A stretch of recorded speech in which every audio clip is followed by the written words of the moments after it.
I'm your host, Captain Myenstein, and I'm making life like mannequins that actually have life. But when I'm not doing that, I'm here at this time reviewing horror movies.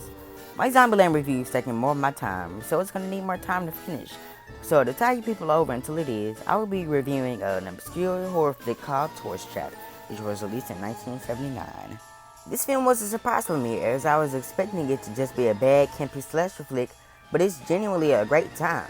The film was released after the massive success of Halloween, and the script was written by David Schmoller, who also directed it, and J. Larry Carroll, who edited Texas Chainsaw Massacre and who helped edit The Hills Have Eyes.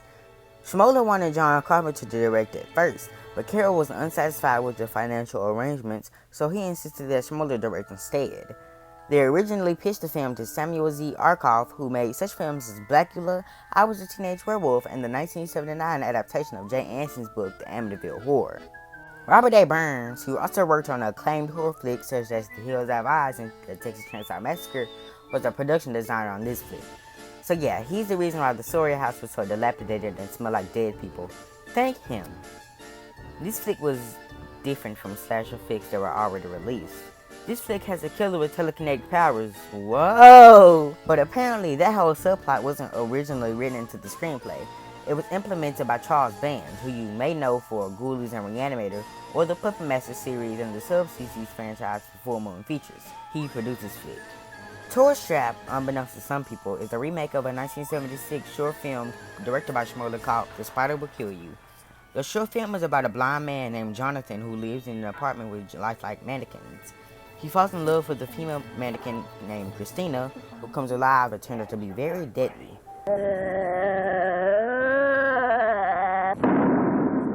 The short is very creepy and atmospheric, and it's great to see the groundwork of Tourist Trap.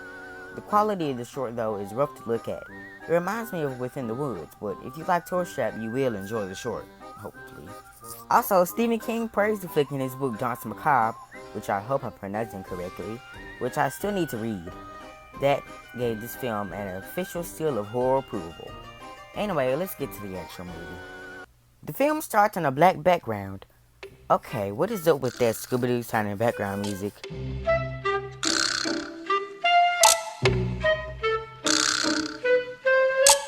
The flick was scored by Pino Donaggio, who has worked with famed director Brian De Palma, and he has scored such films as Carrie, which Brian also directed, Piranha, and The Howling. Pino was also working on The Howling when Tourist Trap was being filmed, so since both he and Schmoller spoke Spanish, the director was able to get him to compose the flick. His fee for composing the flick was 1/6 of the flick's overall budget. Just a little bit of trivia. Wow, the first shot is of a man's abs. That's a weird thing to open up on, but okay. Is she just casually sitting on the side of the road in a bathing suit? It's here where we meet our main cast. Molly, played by Jocelyn Jones, Jerry, played by John Van Ness, Eileen, played by Robin Sherwood, and Becky, played by Tanya Roberts.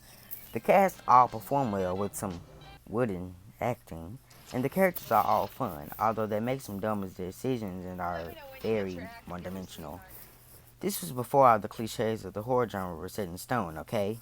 The guy with the abs is named Woody, and he's played by Keith McDermott. We don't spend much time with him because in the next scene, he is killed in a neat way. He's pinned to the door while a cabinet filled with different things are thrown out by somebody. The effect was accomplished by McDermott lying on the floor, with the cabinet on the ceiling somehow, and the crew just threw all of the contents onto the floor. It's a great effect and I appreciated the effort involved. Anyways, he is killed by a wooden pipe impaling him in his back. That silent scream is creepy, but it's pushed even further by the fact that we hear a sound, and we then realize that it's blood dripping out of the pipe onto the floor. But that's not even as scary as what we hear next. Pretty ones.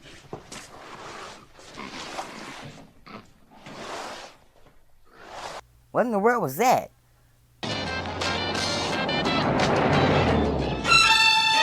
Wow, that music scene was questionable.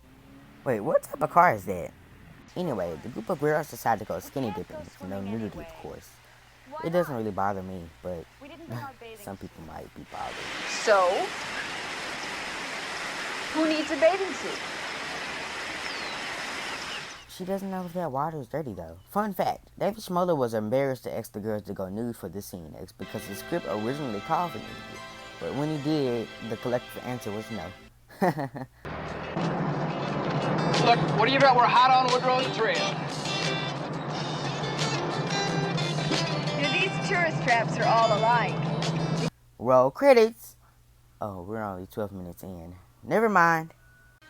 Anywho, when the girls are in the water, they are confronted by a guy with a shotgun whose name is Mr. Slauson, played by Chuck Connors, who has had a very interesting and long career. He is one of only 13 athletes who have played both Major League Baseball in 1951 and in the NBA from 1947 to 1948.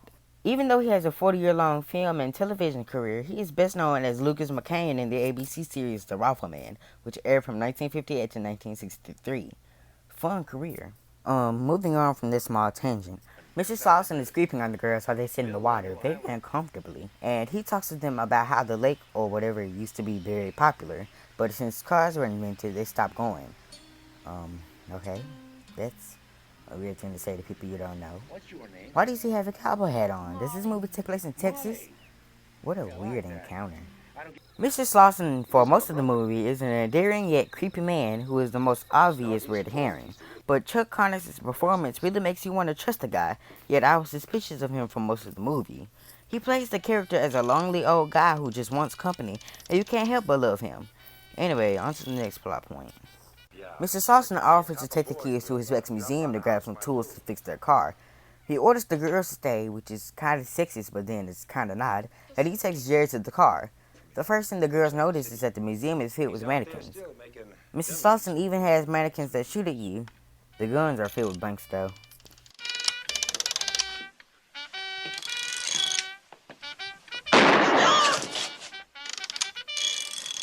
Eileen sees a big foreboding house behind the museum, and Slauson tells the girls not to go looking there. But, of course, Eileen goes over there.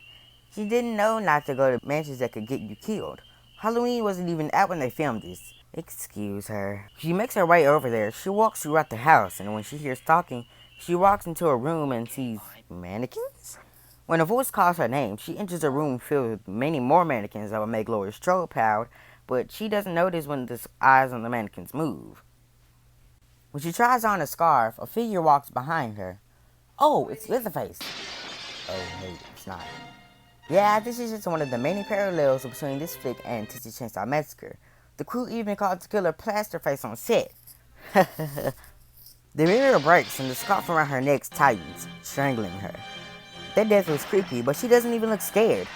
You could say her acting was wooden. Oh, I've already made that dumb joke in this review. Yeah.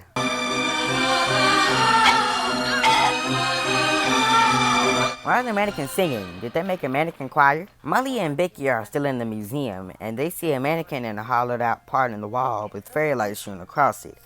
Molly touches the mannequin, and she says it feels like human flesh. It almost looks like she could move. What's the matter? Feels like flesh. Maybe Victor Salva has one of those in his home. Just saying, rate the place. Mr. Slauson mysteriously appears without Jerry and says that the mannequin is his wife. He states that all the wife is supposed to do is take care of her husband, which is totally sexist. And if anything, it's the opposite. The flick has a creepy atmosphere and the fog is wonderful. Man, I love fog. The score can get a bit loud and overwhelming though. The cinematography is static and boring, but it makes up for it with the creepy soundtrack. And the killer in this flick is creepy and his voice reminds me of Ghostface, but it's deeper. Spoiler time! Skip to this time code if you don't want the flick's ending spoiled. Becky goes to the mansion and she gets taken to a room with Jerry and this girl named Tina. Tina dies in a pretty horrifying death with plaster being smudged on her face. Her heart stops beating real fast and eventually stops. In reality, the plaster was just gooey pizza dough. Molly wanders into the forest with so much fog. Ugh, I love it. That shot really reminds me of Evil Dead. Anyway, she gets attacked by Plasterface and runs throughout the forest. Can he just levitate himself if he has powers? The thing that makes the scene, honestly, is the talking mannequin head, which Harry Potter totally ripped off. Hey, if you have the pea soup, make sure you eat it before it eats you. When she very stupidly stops in between being chased by a maniacal killer, she is picked up by Mr. Slauson, who takes her to the museum, but not before saying the killer is his brother.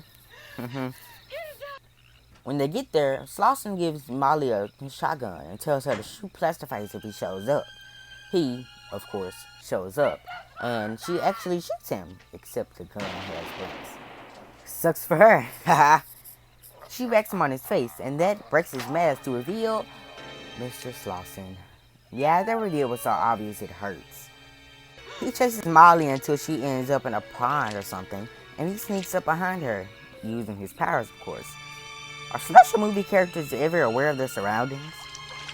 Molly is lying on the bed when Mr. Slauson tends to her wounds, mysteriously. This is a very tense scene because Mr. Slauson is hinted to have a sexually charged motive, and that gives this flick a whole new level of disturbing. Becky and Jerry are in the torture chamber, I guess, and Jerry has been rubbing a key, I think. He gets out and he and Becky escape. When they do get out, they witness a very, very weird sight. Plasterface playing with dolls. Very, very, very weird. They do a poor attempt at the mannequin challenge before using the popular, and they miraculously make it out.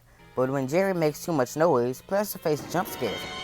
Jerry jumps out the window like he's Sally Hardesty, and he somehow does not have at least small glass shards inside his body. Little trivia, John Van Ness did his own stunt jump out that window. Fun! He goes after Jerry, but when Becky runs too, he decides she's the better victim at the time, so he chases her, which is probably the 5th slasher chase scene in this flick. I was just GTFO out of the entire place. Mr. Slauson appears and tries to help her, but she doesn't know that he's in fact the killer, so this is a very tense situation. The mannequin wax statues come alive, and that wacky yet catchy theme music plays as they shoot at her, and she finally dies by a knife being thrown in the back of her head.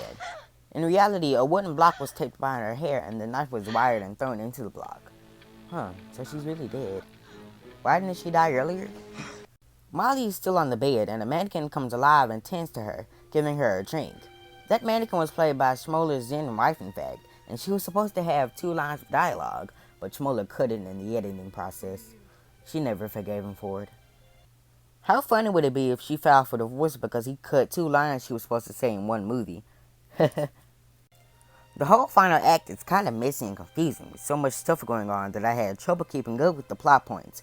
It can also be a bit slow. It could have been trimmed down, because the flick is 90 minutes, but whatever. Mr. Slauson tells Molly his motive, that his brother Davey and his wife were having an affair, but by now, it's one of the most common types of serial killer motives in slasher flicks. Whoa, the mannequins are coming alive!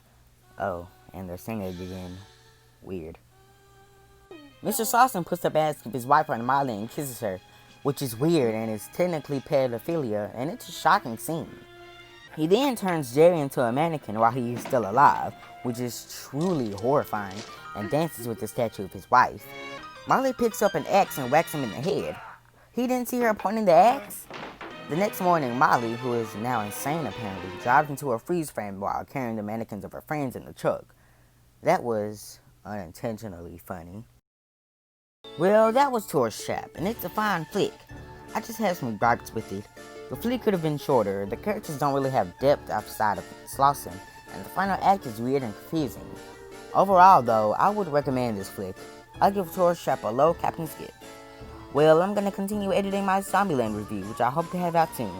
Until then, see you later. If you liked this video, like it, but if you loved it, make sure you subscribe to me, Captain Myenstein. Make sure you follow my social media on Facebook, Twitter, and Instagram at Captain Myenstein. Also, hit that bell icon so you get notified when streams go live and new videos get uploaded. I hope your nightmares are plentiful, and make sure you come back next time for another episode of The Captain Myenstein Show.